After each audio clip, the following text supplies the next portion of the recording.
This particular video will deal specifically with our 3-year-old program. Come on inside.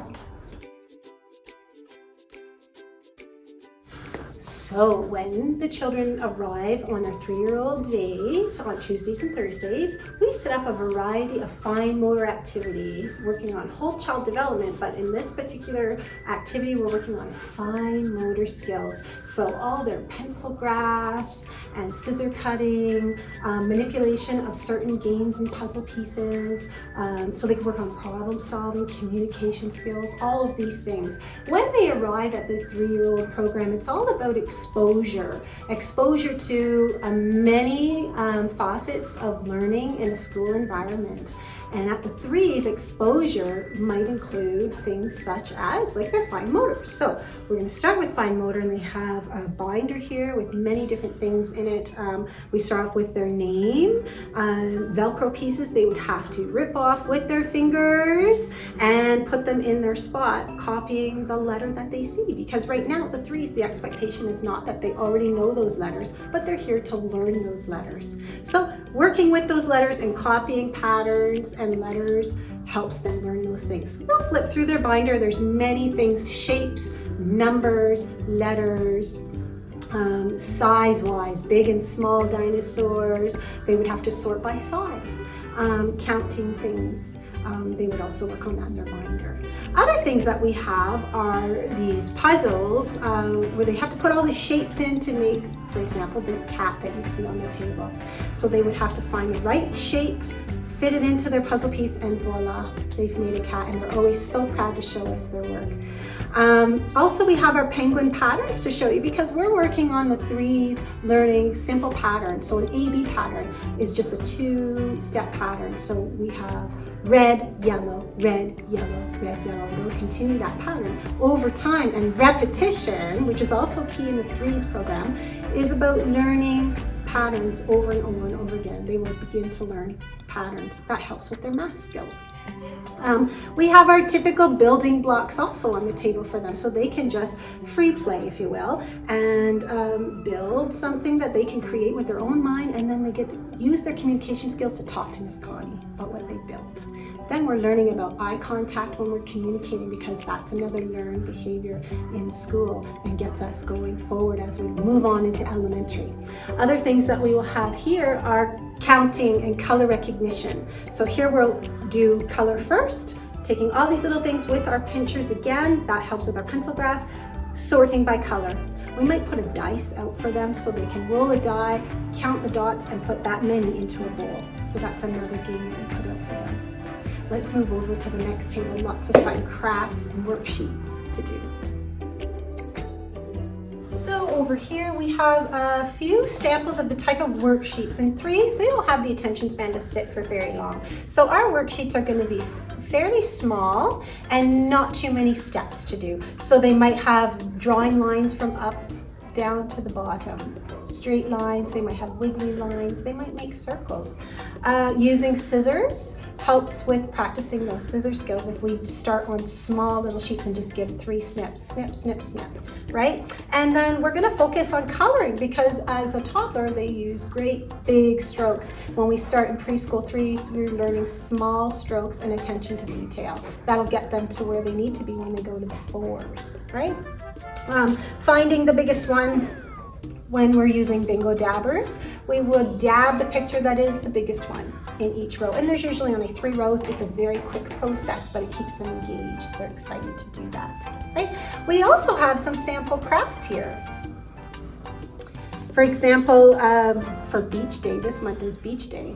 They're making a beach ball, which they will use bingo dabbers. They will follow the color prompts that are already there. So if they see a red dot, they have to pick from 2 colors which one is the red one. That helps them with color recognition. Then they fill that spot with that color. When we're all done, we use Mod Podge to make it shiny like a real beach ball, which is really fun for them, because then they see it and they love how the texture turns out. So using a lot of different mediums also engages the children.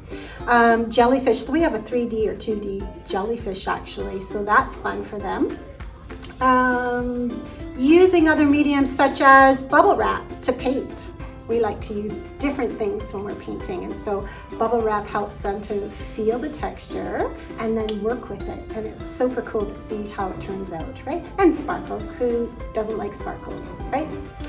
We also have our read and rhyme centers so that they can learn to manipulate books, because they're going to need to learn once they get to kindergarten how to open and shut a book properly with their pincers, right? When we're looking at the books, we always ask, what do you see in the pictures? Because they're not ready to read a book. They can't read words yet. So looking at the pictures helps them identify things that they might be able to connect with. So reading and rhyming is so much fun because they hear sounds that sound the same and they giggle and they're engaged. So we start off with rhyming books for them and something simple to start with. And the last thing that we might work on them is when we're looking at numbers, matching numbers, because somebody might be able to count 1, 2, 3, but they don't recognize them in print form. So working with manipulatives like we have on the table, finding that number 1 shape and placing it on its own number 1 shape on the page. And that's how they learn to recognize numbers in print form, right? After we do all our table time stuff, we go to the carpet for some engaging group conversation, songs, stories, and other activities. So let's go to the carpet and check that out. So when the children arrive at the carpet, they will find a dot. Once they have their spot, they stay on their spot, crisscross applesauce. We sing a school song, which is routine for them. That gives them the clue that we're ready to settle in, listen, and learn. At the carpet though, we don't just listen, we share our ideas and we engage with one another and learn our communication skills, turn-taking skills.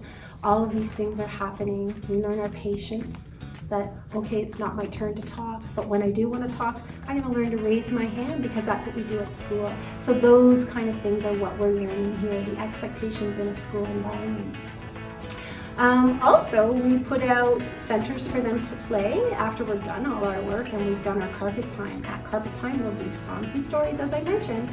Then they're going to play and have a snack, which we have as nutrition break this year. So nutritious items to eat, no sweets and no nuts, because too much sweets, then they're bouncing and they're not ready to learn. So sweets are off the table and they're just going to have a nice nutritious snack, give them lots of energy to do more activities with us. After playtime, we do our craft, come back to the carpet, sing a goodbye, do one more group activity, and then our day is done.